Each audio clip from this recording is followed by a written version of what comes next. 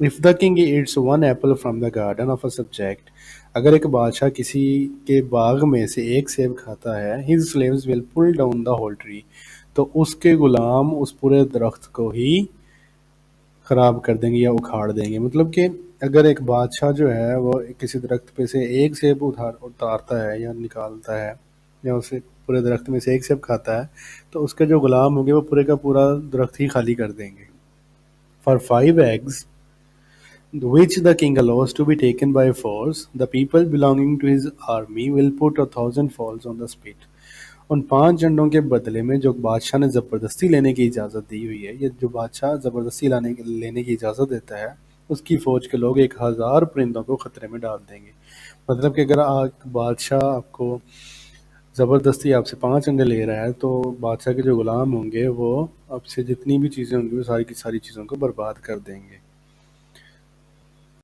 A tyrant does not remain in the world, but the curse on him abides forever۔ ظالم دنیا میں نہیں رہتا لیکن اس پر لعنت ہمیشہ رہتی ہے۔ مطلب کہ جو کوئی بھی انسان ہے وہ جو ظلم کرتا ہے وہ تو اس دنیا سے چلا جاتا ہے، لیکن جو اس پر لعنت برسی ہوتی ہے، جو مطلب اس کے کارنامے ہوتے ہیں، وہ ساری زندگی ہمیشہ کے لیے اس دنیا میں رہتے ہیں۔ تو مطلب کہ اس چیز سے بچا جانا چاہیے ہمیشہ ہی۔ اب اس چیپٹر میں جو تیسری سٹوری پہ آتے ہیں ہم، A king fell seriously ill and all hopes of his recovery vanished۔ ایک بادشاہ شدید بیمار ہو گیا اور اس کی صحت یابی کی تمام امیدیں جو ہیں وہ دم توڑ گئیں۔ The more the disease was cured, the more it became painful۔ اس مرض کا جتنا علاج کیا جاتا یا وہ مرض جتنا ٹھیک ہوتا اتنا ہی زیادہ دردناک ہوتا جاتا تھا۔ At last the physicians agreed that this disease could not be cured except by means of bile of a person endued with certain qualities۔ آخرکار طبیبوں نے مطلب جو ڈاکٹرز تھے انہوں نے اس بات پر اتفاق کیا کہ اس مرض کا علاج کچھ خاص خصوصیت کے حامل شخص کے لبا کے علاوہ نہیں ہو سکتا۔ مطلب کہ کچھ خاص کوالٹیز ہوں جس شخص میں، اس کا جو لبلبا ہے یا جو بائل ہے اس کو اگر ہم نکال کے بادشاہ کو لگا دیں تو ہی بادشاہ کا علاج ہو سکتا ہے۔ Orders were issued to search for an individual of this kind۔ اس قسم کے فرد کی تلاش کے لیے احکامات جاری کیے گئے۔ A son of a farmer was discovered to possess the qualities mentioned by the doctors۔ ایک کسان کے بیٹے میں ڈاکٹروں کی بتائی گئی خوبیوں کا پتہ چلا۔ مطلب کہ انہیں تلاش کرنے کے بعد ایک کسان کا بیٹا مل گیا جس میں وہ ساری کی ساری خصوصیات تھیں، وہ خوبیاں تھیں جو ڈاکٹرز نے بتائی تھیں۔ The king summoned the father and mother of the boy, whose consent he got by giving them a huge amount of wealth۔ بادشاہ نے لڑکے کے والد اور والدہ کو بلوایا جن کی رضامندی اس نے انہیں بہت زیادہ دولت دے کر حاصل کر لی۔ The Qazi issued a decree to shed the blood of a person for the health of the king۔ قاضی نے بادشاہ کی صحت کے لیے ایک شخص کا خون بہانے کا حکم جاری کر دیا۔ The boy was brought to the altar and the executioner was directed to slaughter the boy۔ اس لڑکے کو قربان گاہ پر لایا گیا اور جلاد کو لڑکے کو ذبح کرنے کا حکم دیا گیا۔ When all was ready, the boy looked toward the sky and smiled۔ جب سب کچھ تیار ہو گیا، مطلب کہ جب اس کو ذبح کرنے کا ٹائم آ گیا تو لڑکے نے آسمان کی طرف دیکھا اور مسکرا دیا۔ مطلب کہ تب جب بالکل اس کی موت کا وقت قریب آ گیا تب اس نے آسمان کی طرف دیکھا اور وہ مسکرانے لگا۔ Why do you laugh in such a position? The king said۔ بادشاہ نے پوچھا کہ تم ایسی حالت میں کیوں ہنس رہے ہو؟ A son looks to the affection of his parents, said the boy۔ لڑکے نے کہا کہ ایک بیٹا اپنے والدین کی محبت کو دیکھتا ہے یا اپنے والدین کی محبت کی طرف دیکھتا ہے۔ If they fail، اگر وہ ناکام ہوتے ہیں، they are expected to bring the case before the Qazi to seek justice۔ اگر وہ ایسا کرنے سے ناکام ہوتے ہیں تو ان سے امید کی جاتی ہے یا توقع کی جاتی ہے کہ وہ انصاف کے حصول کے لیے مقدمہ قاضی کے سامنے لائیں گے۔ But in the present case، لیکن اس معاملے میں یا موجودہ صورتحال میں the parents have agreed to get my bloodshed for the trash of this world۔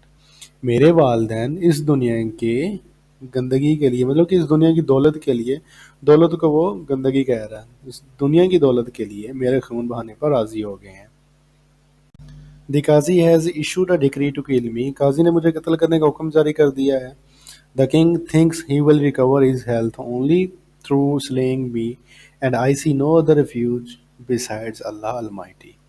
بادشاہ کا خیال ہے کہ وہ مجھے قتل کرنے سے ہی صحت یاب ہو جائے گا اور مجھے اب اللہ تعالیٰ کے سوا کوئی بھی پناہ گاہ نظر نہیں آتی۔ مطلب کہ کوئی بھی اپنے لیے وہ چیز وہ نظر نہیں آتا جہاں سے میں انصاف حاصل کر سکوں یا جہاں بھی میری جان بچ سکے.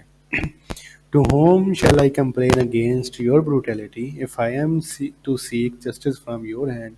میں آپ کے ظلم کی شکایت کس سے کروں اگر میں آپ کے ہاتھ سے انصاف مانگوں؟ مطلب کہ اگر مجھے آپ سے ہی انصاف نہیں مل رہا تو پھر میں آپ کے ظلم کی شکایت کسی اور سے کیسے کروں یا کس سے کروں؟ The king felt disturbed, and on hearing these words, he could not control his tears and said, یہ باتیں سن کر بادشاہ کو بڑی پریشانی ہوئی اور وہ اپنے آنسوؤں پر قابو نہ رکھ سکا اور وہ کہنے لگا It is better for me to die than to shed the blood of an innocent boy. میرے لیے ایک معصوم لڑکے کا خون بہانے سے بہتر ہے کہ میں مر جاؤں. He kissed the head and eyes of the boy and presented him with a lot of wealth. اس نے لڑکے کے سر اور آنکھوں کو بوسہ دیا اور اسے بہت سا مال پیش کیا مطلب بہت سی دولت دے دی اسے. It is said that the king also recovered within a week. یہ کہا جاتا ہے کہ بادشاہ بھی ایک ہفتے میں صحت یاب ہو گیا. مطلب اگر آپ کسی کے ساتھ انصاف کرو گے تو اللہ تعالیٰ آپ کے ساتھ انصاف کرے گا.